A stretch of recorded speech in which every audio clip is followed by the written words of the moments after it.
असलामुअलैकुम। अंज मिठियों की हाल ने ठीक हो? तुहानू पता है तो अजकल असी स्पैशल जेडे कुर्बानी के जानवरों की ट्रांसमिशन चला रहे हैं अपने इस फेसबुक पेज यूट्यूब चैनल ते।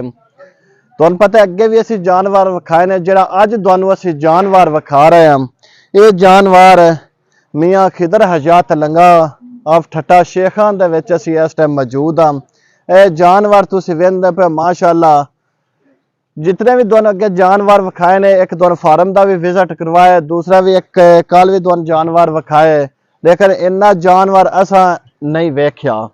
ते साडे नाल मालक ने इस जानवर दे मियाँ खिदर हजात लंगा, उन्हां नाल असी इस जानवर दे हवाले नाल भी गुफ्तगू करने आ भी ये जानवर कितने सालां दा है और इस नूं की खुराक पैंदे ने ते किवें बई इन्हां नूं वेचने की इनकी कीमत लगी, इसका वजन कद काट, इस हवाले नाल असी इन्हां नाल सारी गुफ्तगू करने हम जी। अस्सलाम वालेकुम।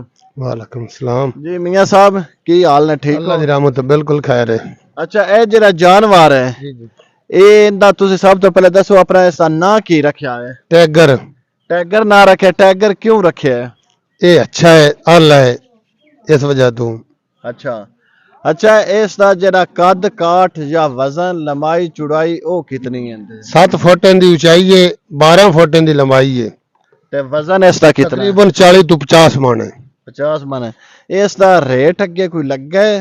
ये 20 लाख रुपया लगा है इनका रेट 20 लाख मंडी लगा है। ठट्टा गारा। ठट्टे गारे के काल बहुत गुजरे उसते, तुसी कितनी इसकी डिमांड करते असि हो? 25 लाख रुपया करने हैं। 5 लाख करते हो ते ये अपने घर दा है या तुसा मुल लियांदा है ते कितने चिर दा हो गया? ये जनाब 3 साल का है, घर का है, अपनी साडी गाय का है, बच्चा सा 3 सालों का आप घर पालिया है।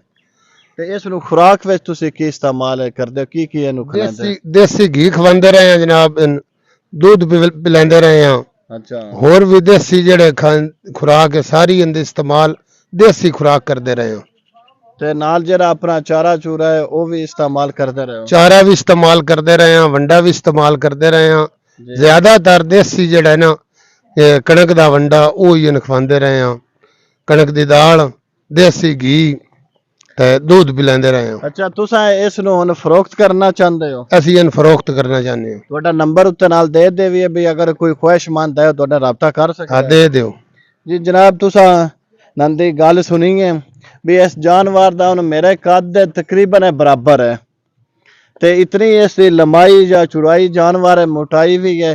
ਅਗੋ ਇਸ ਦਾ ਰੇਟ ਦਾ ਵੀ ਤੁਹਾਨੂੰ ਪਤਾ ਲੱਗ ਗਿਆ ਵੀ ਇਸ ਦਾ ਰੇਟ ਵੀ ਕੀ ਹੈ। ਅਗਰ ਕੋਈ ਖੁਆਇਸ਼ਮੰਦ ਇਸ ਜਾਨਵਰ ਦਾ ਹੈ ਤੇ ਤੁਸੀਂ ਆਪਣੇ ਖਰੀਦ ਕੇ ਆਪਣੀ ਸੁन्नत ਇਬਰਾਹਿਮੀ ਜਿਹੜੀ ਹੈ ਉਹ ਤੁਸੀਂ ਅਦਾ ਕਰ ਸਕਦੇ ਹੋ।